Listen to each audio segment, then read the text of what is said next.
हाँ जी, सभी को नमस्ते जी, सारे सत श्री अकाल जी, very good afternoon and good morning to all of you dear students. Well, I hope you all will be fine. I'm also fine, as you know me, and I'm hale and hearty. I'm pretty well. I couldn't be better, है ना. I'm alive and kicking. तो बहुत तरीके से हम लोग एक बात को कह सकते हैं. Well, इन सारी बातों को आगे ले जाते हुए मैं आप लोगों से बस इतना कहना चाहूँगा कि लास्ट टाइम हमने टेंस का पार्ट 2 देखा था, जिसमें हमने एक बेसिक फार्मूले, जिसको मैंने थोड़ा सा यहाँ पर है ना मेंशन कर दिया है, इस बेसिक फार्मूले की हमने बात की थी. अब आगे जो भी टेंस स्ट्रक्चर्स हम लोग देखेंगे उसमें यही सेम फार्मूला फॉर्मेट होगा, सेम फार्मूला अप्लाई होगा. हाँ ठीक है, कुछ चेंजेस आएंगी, वो चेंजेस अकॉर्डिंगली हम लोग देख लेंगे टेंस के अकॉर्डिंग. तो सबसे पहले शुरू करते हैं प्रेजेंट टेंस से. और प्रेजेंट टेंस का आज हमारा होने जा रहा है पार्ट 3, है ना. पार्ट 3 होने जा रहा है, थर्ड पार्ट में देखेंगे प्रेजेंट टेंस को. प्रेजेंट टेंस की जो हिंदी आइडेंटिटी है वो है, हैं, हो, हूँ. पंजाबी च भी आप कह देना है, हन, हाँ, ठीक है, हन या फिर हाँ पंजाबी च कह देते हैं. तो हिंदी का कोई भी सेंटेंस अगर प्रेजेंट इंडेफिनिट में होगा तो उसके अंत में हमें इस तरह की चीजें देखने को मिलेगी. आओ देखते हैं प्रेजेंट इंडेफिनिट. पहला पार्ट आता है प्रेजेंट इंडेफिनिट का, जिसे हम लोग सिंपल प्रेजेंट भी कह देते हैं. मैंने पहले लास्ट वीडियो में ये दूसरा नाम भी मेंशन कर दिया था. अगर आपने वो वीडियो वॉच नहीं की है तो आप उसे ज़रूर देखें. और एक और इम्पोर्टेंट बात मैं आपको बता दूं, मेरी जो वीडियोस हैं उसमें basic part 1, English basic part 1 और इंग्लिश बेसिक पार्ट 2, इन दोनों को आप ज़रूर देखें, क्योंकि इन दोनों वीडियोस को देखने के बाद आप लोगों को कंसेप्ट क्लैरिटी बहुत ईजी हो जाएगी. यानी कि आप किसी भी चैप्टर को बहुत इजीली समझ पाओगे. वहाँ पर हेल्पिंग वर्ब क्या है, मेन वर्ब क्या है, वर्ड क्या है, फ्रेज क्या है ना, लेटर क्या है, ये सारी चीज़ें मैंने डिस्क्राइब की हैं. आइए देखते हैं. तो प्रेजेंट इंडेफिनिट है. प्रेजेंट इंडेफिनिट में ता है, ती है, ते हैं, ती हूँ, ठीक है, या ता हूँ. अगर ती हूँ है तो ता हूँ भी हो सकता है, ता हूँ. मैं खेलता हूँ, मैं जाता हूँ, मैं खाता हूँ, पीता हूँ. वह खेलती है, कोई लड़की के लिए ती है लगाते हैं, खेलती है, पढ़ती है, गाती है, ठीक है. ते हैं, वे लोग जाते हैं, वे लोग खाते हैं, है ना. तो इस तरह से भी हो जाता है.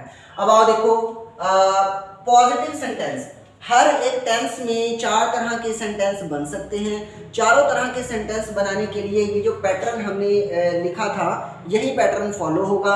और इस पैटर्न में एक बात और रह जाती है, पहले मैं वो क्लियर कर देता हूँ. देखो पॉजिटिव सेंटेंस में सब्जेक्ट, वर्ब और ऑब्जेक्ट होगा, ठीक है जी. ये इसमें हेल्पिंग वर्ब नहीं है, यानी कि बिना हेल्पिंग वर्ब के भी सेंटेंस बन सकता है. और फिर है पॉजिटिव सेंटेंस दूसरा, जिसमें हेल्पिंग वर्ब भी है और मेन वर्ब भी है, और फिर ऑब्जेक्ट. मेन वर्ब के बाद ही ऑब्जेक्ट आता है. और मैंने पहले बता दिया था, अगर हेल्पिंग वर्ब और मेन वर्ब दोनों आ रहे हैं तो पहले हेल्पिंग वर्ब ही रहेगा, उसके बाद में ही मेन वर्ब आएगा. कभी भी ऐसा नहीं होगा कि पहले मेन वर्ब आ जाए और उसके बाद हम हेल्पिंग वर्ब लगा रहे हैं, ठीक है जी. अब कह रहा अगर नेगेटिव बनाना हो तो कोई बात नहीं, हेल्पिंग वर्ब और मेन वर्ब के बीच में नॉट लग जाएगा. और अगर ये बात नहीं याद हो तो आप ऐसे याद रख लेना, कभी भी जो हम नेगेटिव सेंटेंस बनाएंगे ना अपने टेंस चैप्टर में, तो नेगेटिव सेंटेंस में नॉट हमेशा फर्स्ट हेल्पिंग वर्ब के बाद ही लगेगा. फर्स्ट हेल्पिंग वर्ब, इसका मतलब ये है कि ऐसा भी हो सकता है एक ही सेंटेंस में एक से ज़्यादा हेल्पिंग वर्ब आ जाए. तो जब एक ही सेंटेंस में एक से ज़्यादा हेल्पिंग वर्ब आएंगे तो जो पहला हेल्पिंग वर्ब होगा उसके बाद आप नॉट लगाओगे, ठीक है जी. जो पहला हेल्पिंग वर्ब होगा उसके बाद आप नॉट लगाओगे. अब आगे देखो इंट्रोगेटिव में क्या करना होता है, हेल्पिंग वर्ब को सब्जेक्ट की जगह ले आओ, सब्जेक्ट को हेल्पिंग वर्ब की जगह ले आओ, बाकी सारी चीजें सेम. तो हेल्पिंग वर्ब पहले ले आई, फिर हेल्पिंग वर्ब के बाद हमने सब्जेक्ट कर दिया, है ना. हेल्पिंग वर्ब को आगे और सब्जेक्ट को पीछे, हेल्पिंग वर्ब को आगे सब्जेक्ट को पीछे. तो ये हमारा इंट्रोगेटिव हो गया, ठीक है जी. और मैंने आपको बताया था कि अगर WH वाला बनाना हो तो स्टार्टिंग में WH आ जाता है, चाहे WH कोई सा भी हो.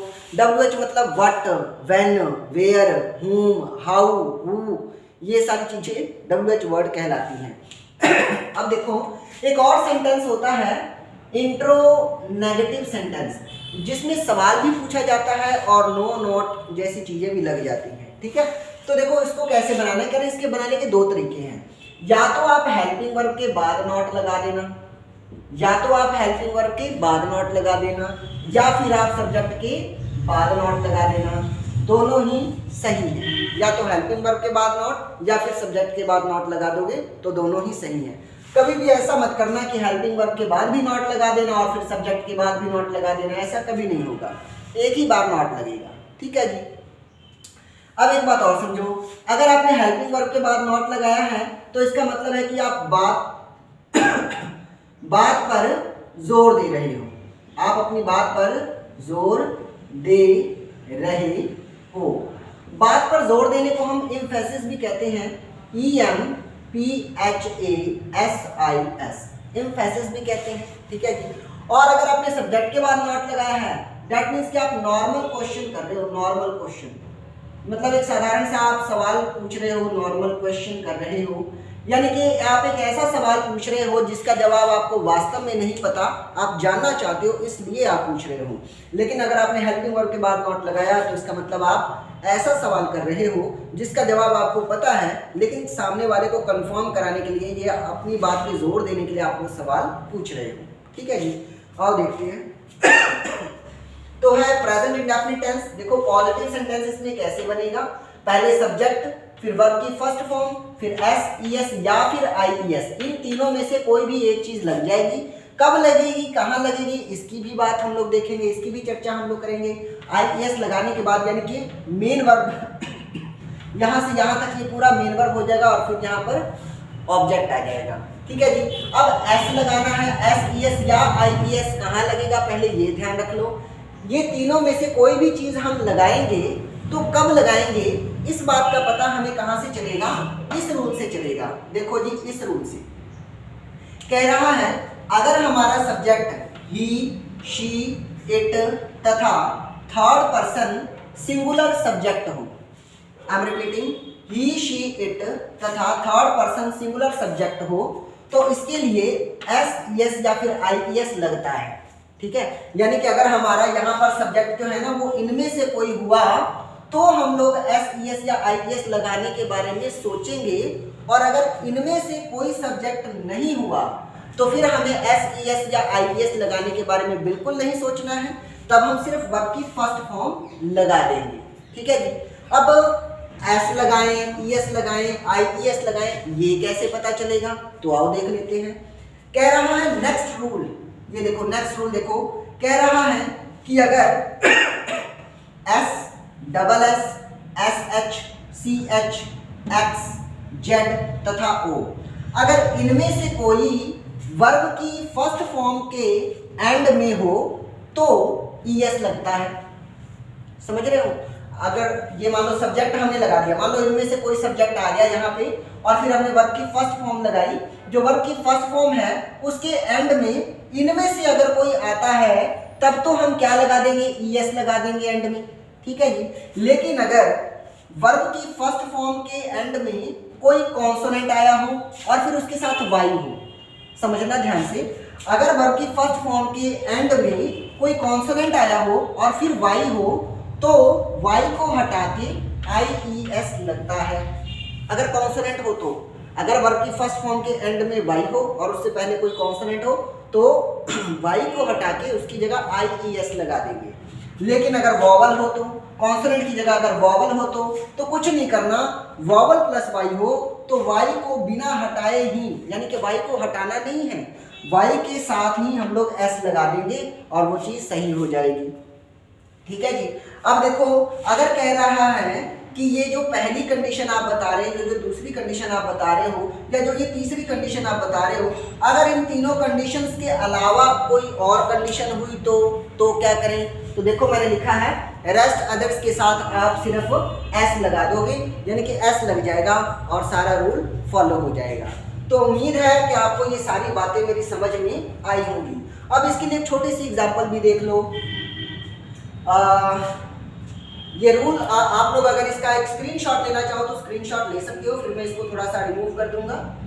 ठीक है जी, आओ देखते हैं।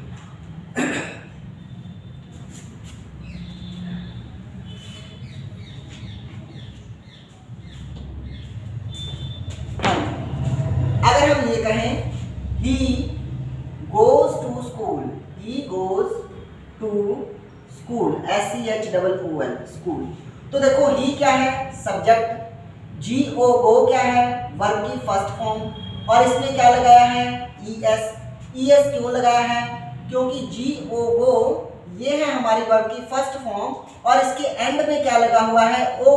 तो हमने लिखा है ना यहाँ पे, अगर एंड में O हो, वर्ब की फर्स्ट फॉर्म के एंड में अगर O हो तो क्या लगाएंगे, ES लगाएंगे। तो इसलिए गो में ES लगा देते हैं, तो बन जाता है गोस। अच्छा, हमने ES लगाया क्यों, ES या IES या क्यों लगाया, क्योंकि यहाँ पर सब्जेक्ट हमारा सिंगुलर था।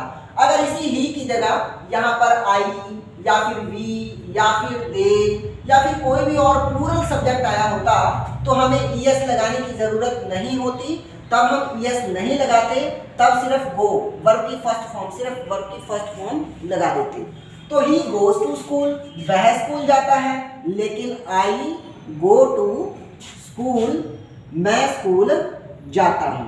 तो आई के साथ देखो सिर्फ वर्ब की फर्स्ट फॉर्म ही लगाई। यहाँ पर यू होता तो भी सिर्फ वर्ब की फर्स्ट फॉर्म ही लगाते, यहाँ पर दे होता तो भी सिर्फ वर्ब की फर्स्ट फॉर्म ही लगाते।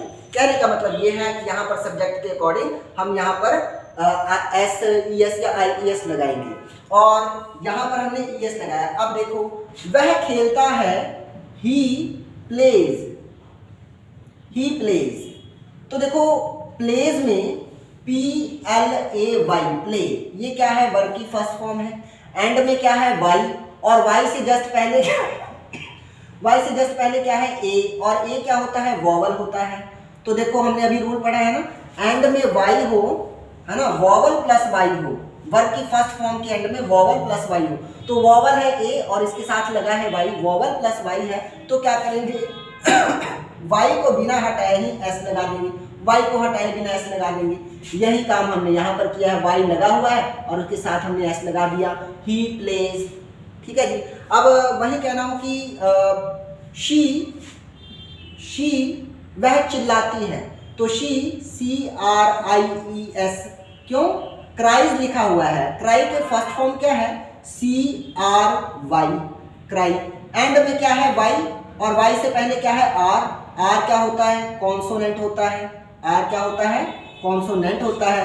तो पहले कॉन्सोनेंट हो, कॉन्सोनेंट के साथ वाई हो, कॉन्सोनेंट प्लस वाई हो, तो वाई को हटा के, यानी कि इस वाई को हमने हटा देना है और इसकी जगह क्या लगा देंगे, IES लगा देंगे, CRIES, लो IES लगा हुआ है, शी क्राइज। और हाँ, एक बहुत इंपॉर्टेंट मिस्टेक जो आप लोग हमेशा करते हो ट्रांसलेशन बनाने के दौरान, कि भाई सेंटेंस के एंड में ना फुल स्टॉप लगाना मत भूला करो।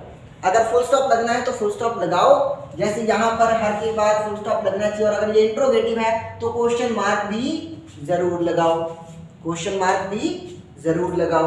तो उम्मीद है कि ये सारी बातें आपको समझ में आई होंगी। तो ये था सारा पैटर्न, ये था सारा फॉर्मेट, किस लिए, ताकि आप इसका जो पॉजिटिव सेंटेंस है कि एस कहाँ लगाना है, ES कहाँ लगाना है, ये सारी बातें आपको क्लियर हो सके। पॉजिटिव सेंटेंस स्ट्रक्चर में ये हम लोग करते हैं, कभी भी नेगेटिव या इंट्रोगेटिव में हम SES या IES नहीं लगाते। ठीक है जी।